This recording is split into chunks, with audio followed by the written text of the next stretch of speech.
Hello friends, my name is Atul. Welcome to my channel. So in this particular video we'll be starting off with article 1.11 and we'll be completing article 1 in this particular video. So if you're new to the channel, please subscribe to my channel and please hit the bell icon. Also at the end of the video, if you like the video, please hit the like button. So without wasting any time, let's get started. Alright, so article 1.11 tells you how to interpret these rules. By interpretation means few terms which are being used while framing these guidelines, how those terms are to be interpreted. So starting off with 1.11a, these rules are to be interpreted in context of applicable standard practice. So whatever is the standard practice which is applicable in your region or in your country, these rules go hand in hand along with that.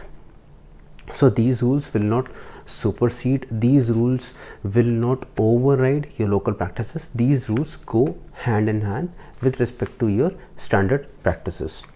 Next is B. In these rules, standby letter of credit refers to the type of independent undertaking for which these rules were intended, whereas standby refers to undertaking subjected to these rules. So basically what it is trying to say is ISP, which is International Standby Practice, is only and only designed for an undertaking which will be called as a standby. An undertaking which is subjected to ISP will not be termed as a guarantee, will not be termed as an LC, it will be termed as standby letter of credit. And these rules are only intended for such kind of an undertaking which is called as SBLC. Next is point number C. Now point number C tells you what are the basic terms which are used in these rules and how those are to be interpreted. So point number C, first, issuer.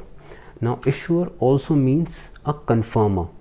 Like in case of LC, a bank who has confirmed the LC is equivalent to an issuing bank, because the moment a bank confirms the LC, it steps into the shoes of issuing bank.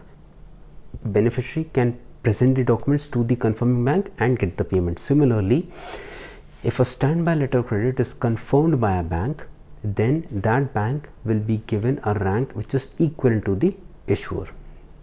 So wherever in these rules issuer word is referred to, that means the original issuer as well as the confirmer. Next, beneficiary. So beneficiary means the original beneficiary of an undertaking or the transferred beneficiary. So for example, okay, now suppose Bank X has issued the undertaking to the beneficiary. Now beneficiary has transferred its rights to company C, wherein now C will be having the right to claim and C will be getting the payment. So when the word beneficiary is used, when the word beneficiary is used in these rules, that means the original beneficiary, or if the SBLC is transferred, then the new beneficiary after transfer has happened. Okay. Next is including, means including but not limited to. So if anywhere in these articles it is meant, the word including is mentioned.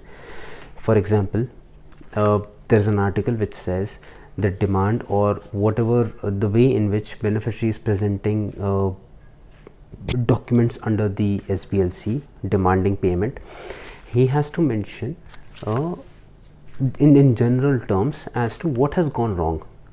So the article will mention that the document or the demand should include a statement which will be in general terms telling you that in what manner applicant has breached the contractual obligations. Now by the word include does not mean that the beneficiary only has to mention that particular thing. By the requirements of the demand have to be met, but that particular requirement is an add-on requirement. It does not mean that that is the only requirement. So including means including this requirement but not limited to this requirement. Okay, next is words in singular include the plural and plural includes the singular. So for Example, suppose your undertaking has multiple beneficiaries. So by using the word beneficiary, it means other beneficiaries as well, or if I'm writing the word beneficiaries, it means either of them. So if I'm just using one word, that also means that the plural form is also included in it. Next, words of neutral gender includes any gender. So for example, in these rules, wherever the word, for example, person is mentioned, that means any gender is being addressed over there. It is not a gender specific word, so it has to be interpreted in the same manner. Okay, so 1.11d. 1.11d basically deals with a very basic logic which is also there in other undertakings which are governed by UCP or URDG, wherein they state that the wording of the undertaking supersede the rules to which it is governed by, except for the applicable law. So suppose an LC is which is governed by UCP. If the LC has some terms and conditions in it which are contradictory to UCP, then the terms and conditions of the LC will supersede UCP. Similarly, if a guarantee is governed by URDG and the terms of guarantee are contradicting the rules which are there in URDG, then the guarantee terms and conditions will supersede. Similarly, in case of ISP is there, if the wording of the standby are not in line with these rules, then the wording of the standby will supersede. However, whenever you are trying to draft such kind of a clause which is contradicting to the terms and conditions or contradicting to the rules mentioned in ISP, then you have to be very cautious, because you might end up in drafting a very confused or a very complicated kind of an undertaking. So for example, if your undertaking says that this particular undertaking can be cancelled unilaterally by the issuer without seeking anyone's consent, so this particular clause will supersede the independent nature of the undertaking, and hence the basic nature of the undertaking, which is once it is issued, it cannot be revoked without beneficiary's consent, will be compromised. So beneficiary will be having a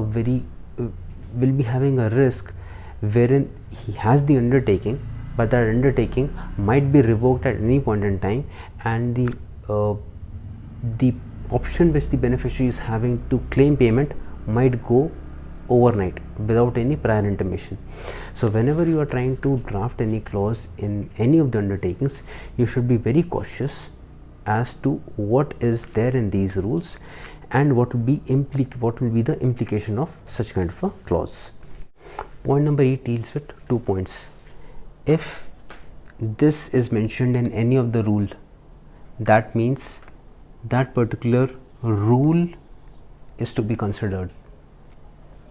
If this particular point is mentioned in any of the rule, that means that rule plus the text of the undertaking is to be considered. Now, how these points will be interpreted, that we will see in detail when we see other articles. So friends, here we have completed with article number 1. If you have liked the video, then please press the like button. Have a great day. Thank you.